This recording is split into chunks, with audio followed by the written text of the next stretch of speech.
La santé sur écoute, un podcast Futura avec Julie Kern. Bonjour à tous, c'est Julie, chef de rubrique santé chez Futura. Bienvenue dans ce nouvel épisode de la santé sur écoute, un peu spécial puisque c'est le tout dernier que j'anime en votre compagnie. La santé sur écoute va subir quelques changements avant de revenir à la rentrée, alors n'hésitez pas à vous abonner pour ne pas manquer ce nouveau rendez-vous. Météo France prévoit un sacré coup de chaud pour les prochains jours. L'alerte canicule a été prononcée pour plusieurs départements de l'Est et du Sud du pays.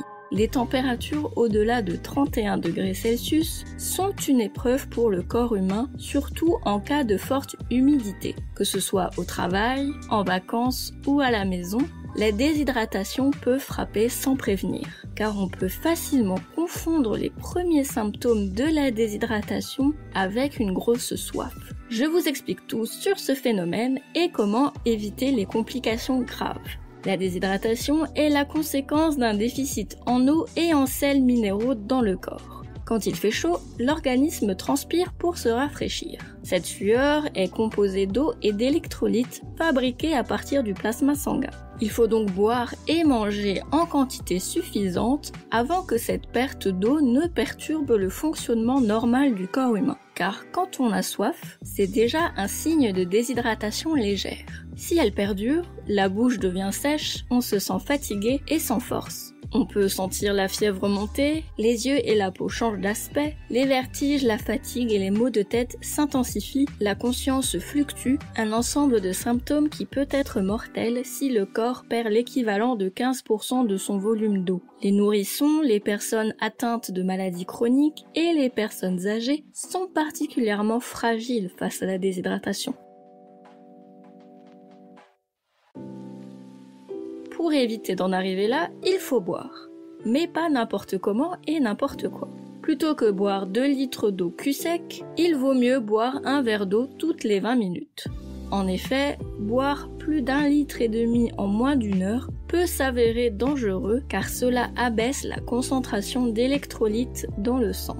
L'eau est évidemment la seule boisson recommandée et efficace en cas de déshydratation. On évite l'alcool, mais aussi les boissons sportives qui, même si elles contiennent des électrolytes intéressants, sont aussi très sucrées. Les boissons énergisantes sont également à proscrire à cause de la dose importante d'excitants qu'elles contiennent.